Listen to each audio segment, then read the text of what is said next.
माननीय श्री रानी कुमारी तिवारी। धन्यवाद सभामुख महोदय। सबसे पहले आज जो हम लोग भौतिक पूर्वाधार मंत्रालय के बजट विनियोजन पर छलफल में सहभागी हुए हैं और ये हमारी इस साल की सौभाग्य की बात है। जो पिछला साल हम लोग के हाथ में कोई विनियोजन बजट या रेड बुक हाथ में नहीं पड़ी थी, लेकिन फिर भी हम लोग छलफल किए थे और इस बार आप लोग ये सहयोग कर दिए हैं। जो किताब जो है योजना का वो आप हम लोग के हाथ में दे दिए हैं। इस वजह से कुछ अच्छाई भी है और कुछ बुराई भी है। इसके पक्ष में आप सबके लिए भी होगा। कुछ अच्छा योजना दिए हैं तो हम लोग कहते हैं जो बहुत धन्यवाद, कुछ बुरा किए हैं तो कहते हैं जो नहीं ये करेक्शन कीजिए। तो ये जो कार्यक्रम का जो किताब हम लोग को मिला है उसे रेड बुक कहिए या विनियोजन विधेयक कहिए, लेकिन जो किताब मिला है इससे ये बेनिफिट हुई है इस बार, जो हम लोग देख के अपनी शिकवा शिकायत आपके बीच में रख सकते हैं। सबसे पहले बहुत सारे माननीय लोग कहे हैं आपको धन्यवाद। जो एक जो 64 क्षेत्र के लिए 64 योजना जो 5-5 किलोमीटर सड़क कालो पत्र लाए हैं उसके लिए बहुत बहुत धन्यवाद देते हैं, लेकिन फिर उसमें जोड़ के कहते हैं जो 1,05,00,000 में हमको लगता है 1 किलोमीटर भी सड़क निर्माण नहीं होगी। तो फिर ऐसा ना हो जो सिर्फ आप ये नारा ले आवे और हम लोग को ठगने के काम हो, जनता को ठगने का काम हो, ये नहीं हो। आप इसमें बजट और भी लाइए, वो चाहे संघ से मांग के फिर से लाना पड़े, आप जाके वहाँ पर रिक्वेस्ट कीजिए, लेकिन इसमें बजट ठप कीजिए। कमती में आप अपने कार्यकाल में अगर 5 किलोमीटर सड़क नहीं बनाएंगे तो फिर ये मजाक का होगा जो मंत्री जी सिर्फ और सिर्फ पॉपुलर नारा लेके आए थे, वो नहीं कीजिए।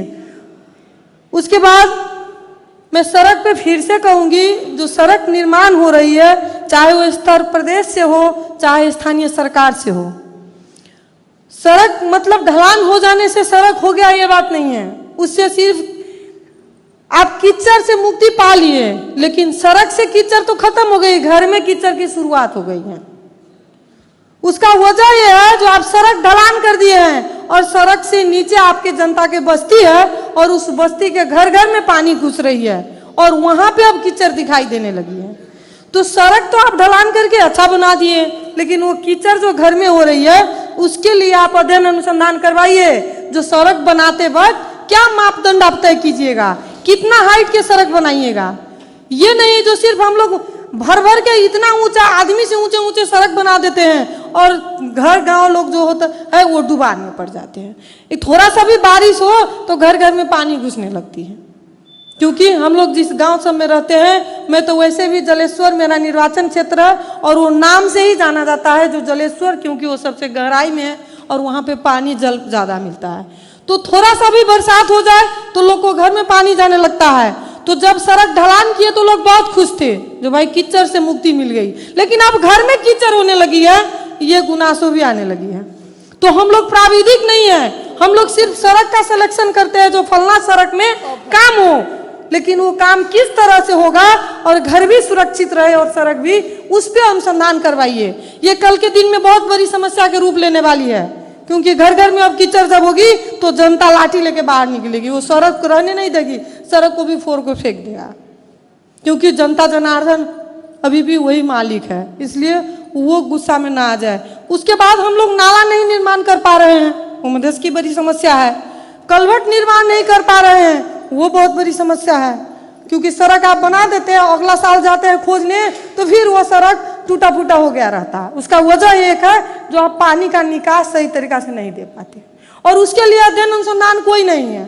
सिर्फ आप मांगते हैं माननीय से हो चाहे कोई नेता से योजना सिलेक्शन के लिए मांगते हैं, आप वो योजना उनको नहीं देते, आप सिलेक्शन करवाते हैं उनसे जो कहाँ की आवश्यकता क्या है, क्योंकि वो दिन रात वहाँ पे रहते हैं, उनको पता रहता है, इसलिए वो योजना सिलेक्शन करके देती है। वो आप माननीय को योजना करना नहीं है, वो माननीय को योजना आप नहीं देते हैं, सिर्फ और सिर्फ इतना कहते हैं जो कहाँ का क्या आवश्यकता है वो जानकारी दे दे।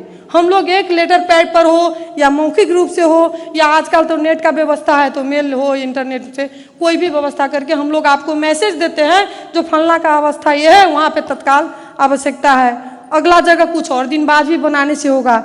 इस तरह से हम लोग आपको जानकारी देते हैं। उसके अलावा कुछ नहीं। और काम आप लोग करवाते हैं क्योंकि प्राविधिक आपके कार्यालय में है, इंजीनियर आपके कार्यालय में है, हम लोग के घर में नहीं है। और घर के इंजीनियर भी होंगे तो वो काम नहीं करेंगे क्योंकि वो आपका काम है।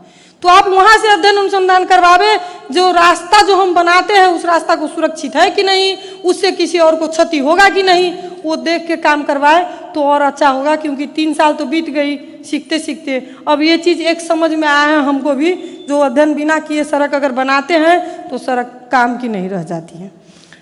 उसके बाद हमारी करीमा माननीय जी शुरू में ही बोल दी हैं, जो 12 और परसा में जो जहाँ सड़क दिखाई नहीं देता था, कहीं पहुँचते नहीं थे, वहाँ पे भी सड़क निर्माण हो गई। स्वाभाविक है भाई, वहाँ का मुख्यमंत्री और भौतिक पूर्वाधार मंत्री जी है, जो सबका विकास का मंत्रालय है, तो स्वाभाविक है वहाँ होना। लोग क्या कहते हैं, जो मेरे जिला में मुख्यमंत्री आ जाए, क्यों चाहता है लोग, इसलिए जो उसका जिला का विकास होगा।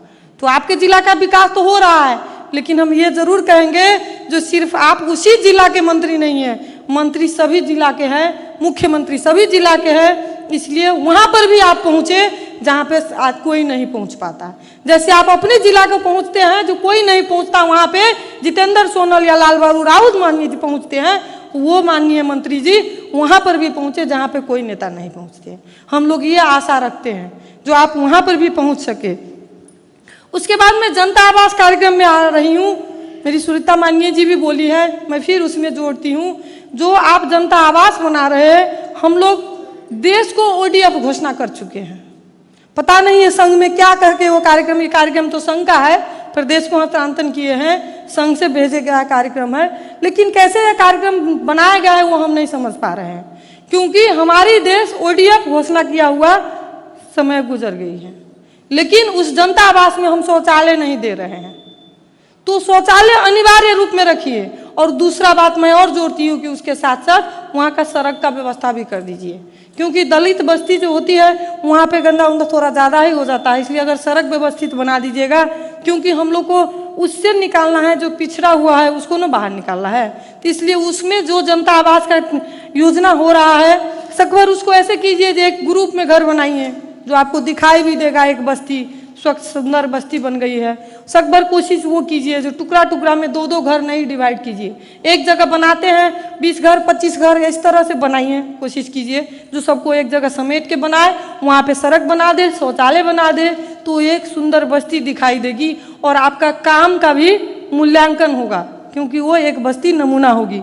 लेकिन उस पर हम लोग नहीं कर रहे हैं, अभी प्रसादी की तरह हम लोग बांट रहे हैं, जो 5 घर यहाँ पे, 2 घर वहाँ पे, 3 घर दूसरे जगह, ऐसे नहीं किया जाए। इसमें थोड़ा सा परिवर्तन कीजिए आप लोग।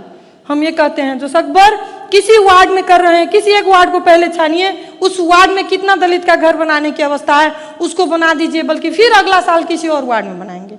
अगर ज़्यादा बजट है, एक वार्ड में कम दलित है, तो आप 4 वार्ड को दीजिए, लेकिन पहला प्राथमिकता ये रखिए जो जहाँ पर घना बस्ती है उसको पहले बना दीजिए, उसको उस गंदगी से मुक्ति दे दीजिए। जो घर से बेघर है उसको घर देते हैं, तो एक आपका दिखाई देने वाला भी काम हो, ये मेरी अनुरोध है आपसे। और स्वाभाविक रूप में मंत्रालय बड़ा है, बजट भी बड़ा है, काम भी बड़ा होगा। तो अब सिंचाई वाली बात जो बोली है, सिंचाई हम लोग की बिना सिंचाई के मधेश अधूरा है, क्योंकि किसान की पहचान मधेश है, और मधेश में अगर सिंचाई सही तरीके नहीं हो पाएगी तो हमको लगता है आपका सारा योजना फेल हो जाएगा। इसलिए सिंचाई में महत्व ध्यान दीजिए।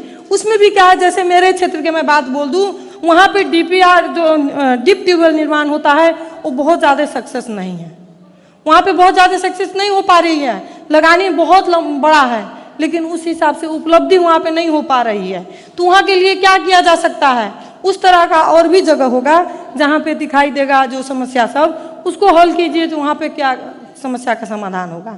जैसे खास करिएगा नदी भी एक ही हम लोग का रातों नदी मेरे एरिया में, दूसरा कोई नदी भी नहीं है, इसलिए वहाँ पे तो सबसे बड़ी समस्या है जो सिंचाई करे क्या कैसे, क्योंकि डिप ट्यूबवेल आपका सक्सेस नहीं हो रहा है। तो वहाँ पे एक टीम दीजिए और एक अनुसंधान करवाइए। आप अध्ययन अनुसंधान में भी बजट रखे हैं, और ये एक गंभीरता से मैं बोल रही हूँ, जो उस क्षेत्र की सबसे बड़ी समस्या है जो सिंचाई, क्योंकि उन लोग के पास कोई माध्यम नहीं हो रहा है। डिप ट्यूबवेल भी पहले से भी जरान है जो सक्सेस नहीं है, और आप अभी भी दिए होंगे, वो भी बहुत ज़्यादा सक्सेस होगा वो मुझे नहीं दिखाई देता। 1-2 साल होता है, उसके बाद वो काम नहीं करता है।